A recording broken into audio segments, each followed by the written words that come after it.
distinguished guests, and all present in this great hall.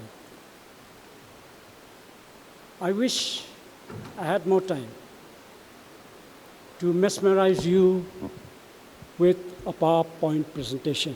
Unfortunately, with the limited time that I have been allotted with, I just have to share with you with a little talk. I will be sharing in brief about the caves of Meghalaya and caving as such. So, introduction. Millions of years ago, a little coral island rose from a tropical ocean, swarming with sharks and teeming with shellfish and crustaceans, which thrived in the warm ocean waters. Its birth was not a smooth and easy process, but a succession of dramatic events where parts of the land were uplifted only to sink before rising again above the sea above.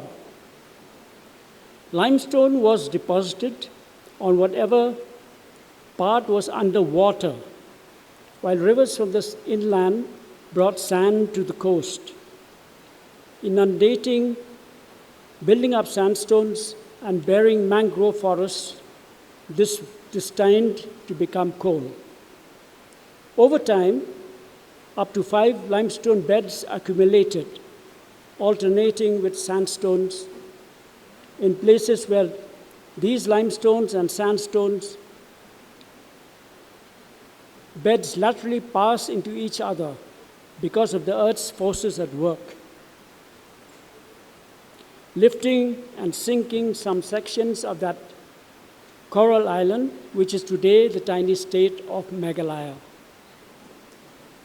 The geography of Meghalaya confirms the development of sedimentary rocks, especially limestone, along an almost 300-kilometer stretch along the southern and southeastern borders of Meghalaya and Karbi Anglong of Assam.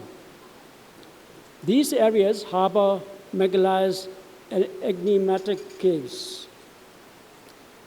Now you would wonder why we have so many caves in Meghalaya. Conditions for cave formation. Ideal conditions like high-grade limestone, heavy precipitation, elevation, and a hot and humid climate have induced the formation of caves at diverse locations and elevations, making this particular region of the country a delightful paradise of caves. Meghalaya's extensive and intricate subterranean systems are the longest and deepest in India, and no other state in the country comes a close second to Meghalaya. So if you were to name the 10 longest or the 20 longest caves in India or the deepest caves in India, they all are in Meghalaya.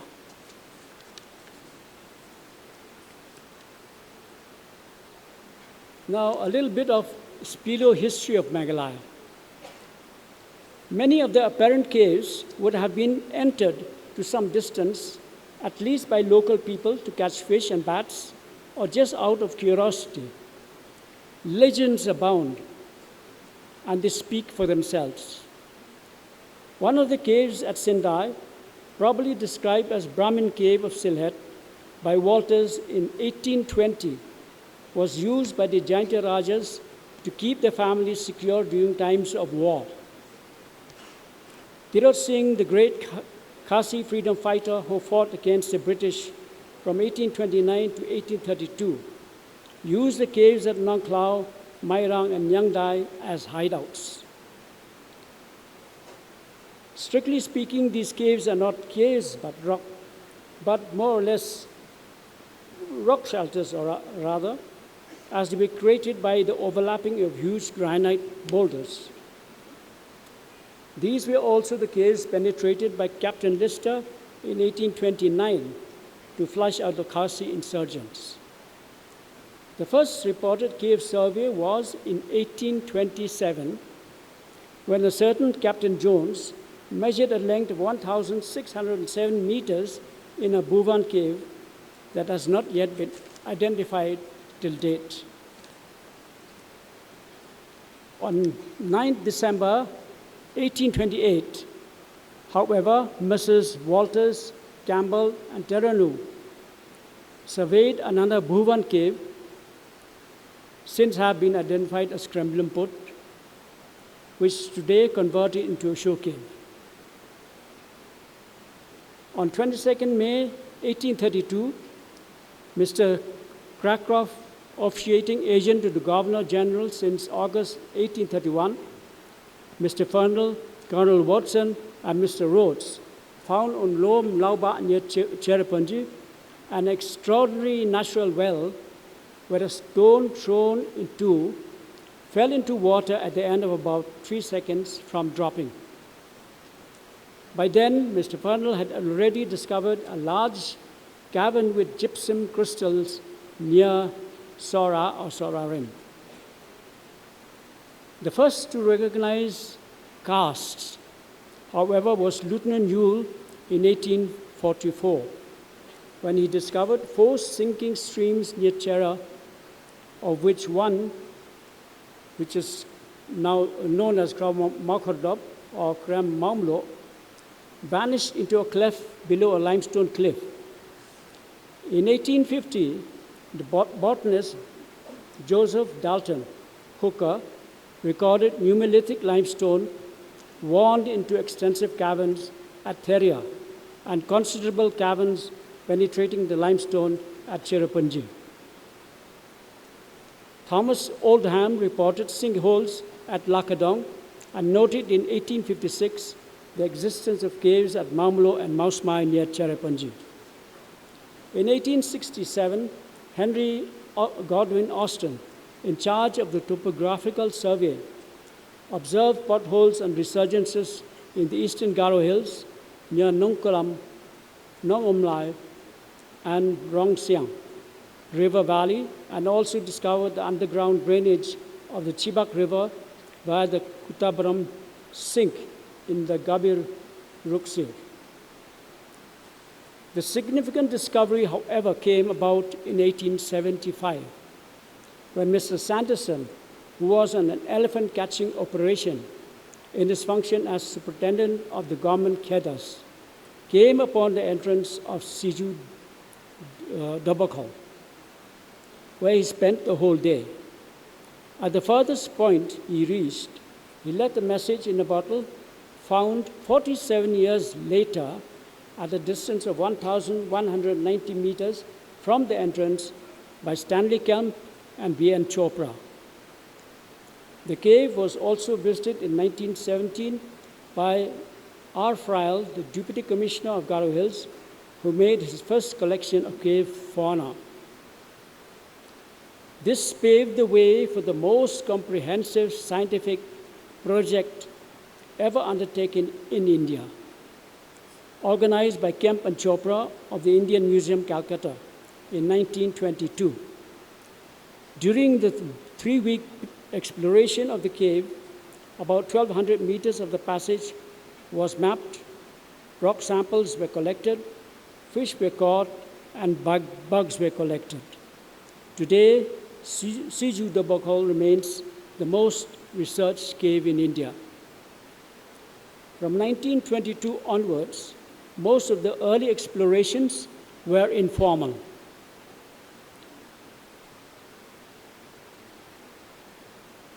Conducted by inquisitive scientists like Shiva Prasad Chatterjee between 1928 and 1932, and Knut Lindberg in 1947.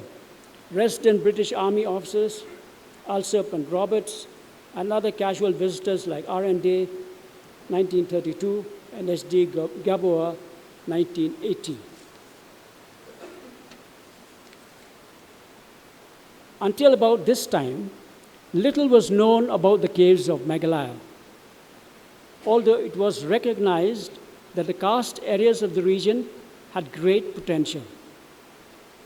In April of 1992, members of the Meghalaya Adventurers Association, MAA, took the first tentative forays into the realms of the dark subterranean passages when they explored the two Sindai caves in Jaintia Hills. The MAA revisited the two caves again in March 1993 and learned that in December 1992, a small group of British cavers led by Simon Brooks had visited the same two caves. It was inevitable for the two groups to meet. Such is destiny, a destiny that has, over the years, blossomed into a beautiful friendship of trust and collaboration between European, American, and Indian cavers in the documentation of the caves of Meghalaya. Thus began the most comprehensive and systematic survey of the caves of Meghalaya under the project Caving in the Abode of the Clouds, which in February 2025 will be organizing its 33rd expedition. Now a little bit about the caves. Caves are dispersed all along the southern border of the state, right from Garo Hills in the west to Khasi Hills and to Jaintia Hills in the east. The Jaintia Hills district, with a greater depth of limestone deposits, has the largest concentration of caves, both horizontal and vertical, and is more extensive than the caves in the other districts of the state. It is therefore not surprising that almost all the longest and deepest caves in the country are located in this district. By far, the area with the most concentration of caves, in fact, this is probably in the world, is the Nongkle Ridge in Jaintia Hills. In an area of approximately 30 square kilometers, more than 146 kilometers of cave passage have been mapped. The area boasts of having India's longest cave in the Krem Liat Pra Omim Labit system, which is 31 kilometers long, and the 8th longest in Krem Umtu Sunrang Labit, which is 18.2 kilometers. Krem Kotsati Umlaban, which at one time was the longest, however, has been regulated to 5th position at 21.5 kilometers long. And it has been regulated by none other than Krem Tenheng Dengjam system, over 22 kilometers, and Krem Rinjang, over 23 kilometers. The Tenheng Dengjam system starts as a sink near the village of Samasi and resurges into the Kopli River in the village of Umkorpong. More surprises could surface from this potentially promising system. As we go on exploring and as we put in more time into these systems, we will be expanding them more and more. So the list of India's longest cave system will keep changing from year to year. The district can further claim greater recognition in Krem Chimpe, which is presently 20.5 kilometers long. It is presently the 6th longest in India. It is a magnificent river cave. I think you saw that clipping just now, where somebody went in a boat. So that's the cave. And that system will require over 4 kilometers of swimming inside the cave. So it is I consider it to be a cave of one of its kind that you would find very difficult to find anywhere else, even in the world. The caves in the district are also the deepest, with Sunrang Pamayang having a vertical range of 317 meters, followed by Krem Pano Omsngad system at 218 meters. Just this year itself, we also discovered another cave which has surpassed the deepest shaft. And this one is Travancore, and it is 152 meters straight down. So if anybody is interested in doing any caving, you have to be skilled in climbing as well as in diving, that is swimming. In contrast to the caves of Jaintia Hills, the longest cave in Khasi Hills is Krampuri, which is over 25 kilometers. Incidentally, Krampuri is the longest sandstone cave in the world. Now, there's a difference between limestone and sandstone. Most of the caves are in limestone, and all the caves that I've been talking about are in limestone. But we also have caves in sandstone. And Krampuri, a cave that we explored in 2015, 2016, 2017, 2018, and we finished in 2019. This is a sandstone cave, and it is the longest sandstone cave in the world. So Meghalaya can boast of having caves at the top in the world. This cave is developed as a complex system of mazes. If you are to go into the cave without any guide, 100% you're going to get lost. You will not find your way out. That is guaranteed. So never attempt to go into this cave without a proper guide.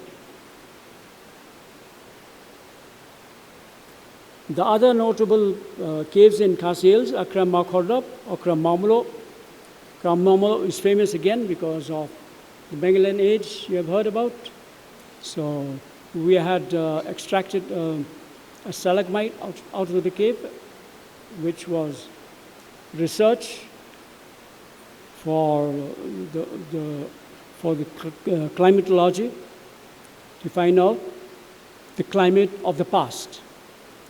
And there it was recorded, and the recording was very distinct with regards to that 4,200 years ago, there was a severe drought. Now, the drought was not only confined to Sora, but to many parts of the world. This drought lasted for 200 years. And during this drought, civilizations, Greek, Egypt, Indus Valley civilization, Mesopotamia, and all the other civilizations perished, were devastated. That is the reason that they wanted to give a name to this particular period. And they have named it as Meghalaya Age. Garo Hills has the pride of having Siju Dubakal, which is 4.7 kilometers long. It is the most researched and celebrated cave in India, which is also home to tens of thousands of bats. Then not very far, you have Tetenkal, which is the longest cave in Garo Hills. As on date, about 1,200 caves have been located in Meghalaya. You must have seen it's written 1,700, and that's what we have been projecting. But what we have done is we have removed all the caves that have not been GPSed. So to give you a proper figure, only caves that have been GPS located have been included here now. So out of 1,200, more than 1,200, about 1,500 have been explored and documented. And we have documented already 551 kilometers of cave passage. Can you imagine a small state like Meghalaya, where we already have 551 kilometers of cave passage? It is very significant. in terms of the Indian subcontinent and in terms of the world, and it has established Meghalaya in the World Caving Map. Now, with caving and the interest in tourism comes also a great responsibility, and that is conservation.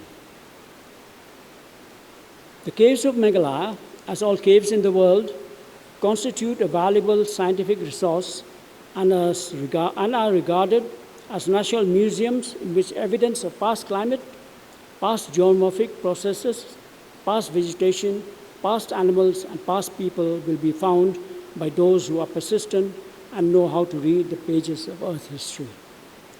This is by Gillison. The project, Caving the Board of Clouds, has in the course of exploration and mapping of the caves also undertaken documentation of cave fauna in some of the caves.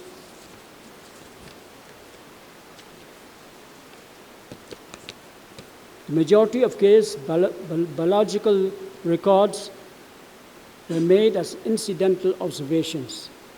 Studies have revealed that taxa with pronounced troglomorphic occur frequently in the Jaintia Hills, where taxa with partial troglomorphy tend to have a broader distribution.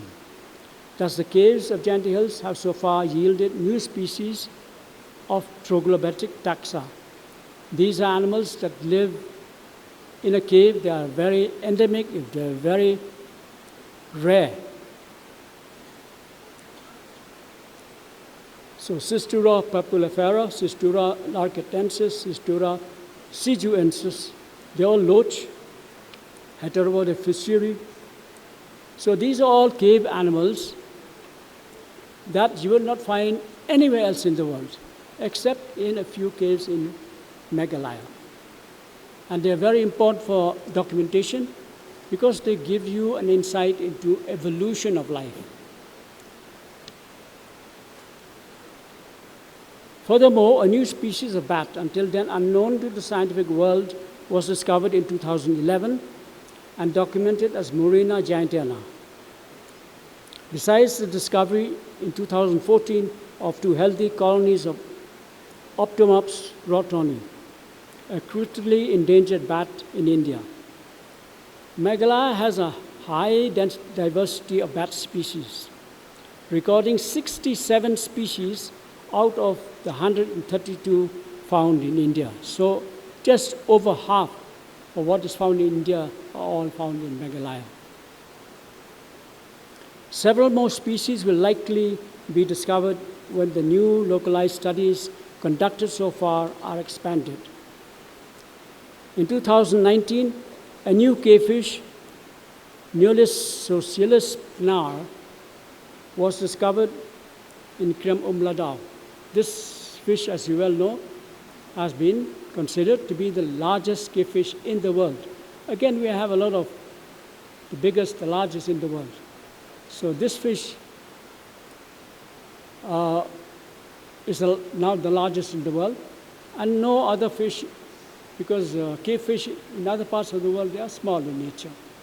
But this is not only large, but quite ferocious also.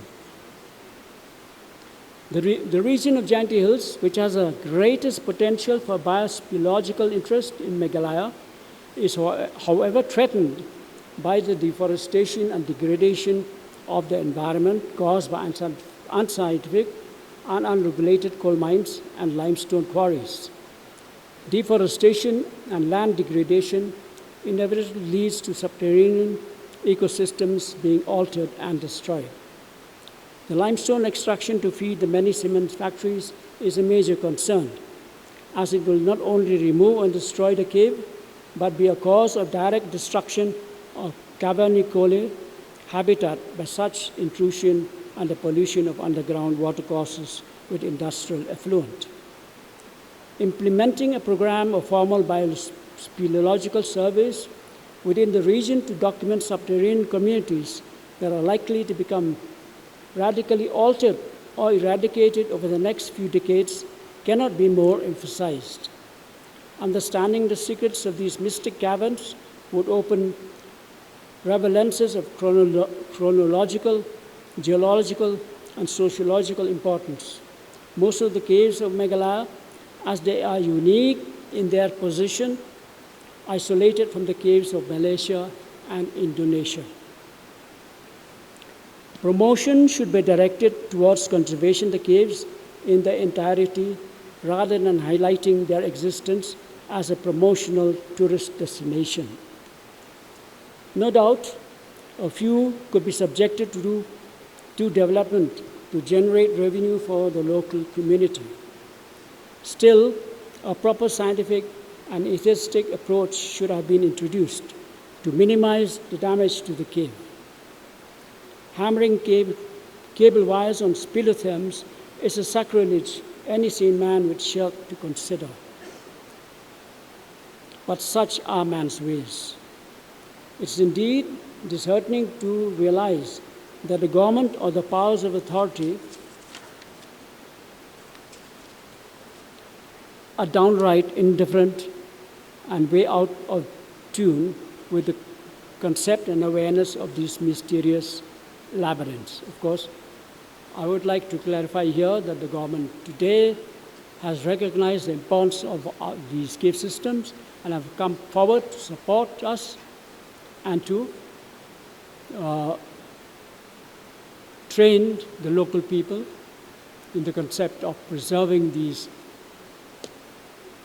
heritage assets that we have, so that they may also earn some livelihood out of these. God forbid that these magnificent cave systems be destroyed in a wink of an eye by the greed and unscrupulous nature of man. These deep, dark, mysterious, and spectacular subterranean rivers flowing through timeless eternity and carving out dazzling chambers resplendent with formations of unimaginable beauty are a wonder world as virgin as the planets in outer space, an untrodden, undefiled, and sacred turf, never kissed by sunlight, yet indeed the Creator's hallowed ground. A trip through these underground labyrinths would awaken the innermost recesses of our souls from slumber to discover our true selves and latent interests. As custodians of these natural and archaeological heritage assets, is it not a moral right and obligation to preserve them for posterity? We can only hope and pray for a better understanding of and regard for our wealth in the earth's deep, dark, and silent recesses. Thank you.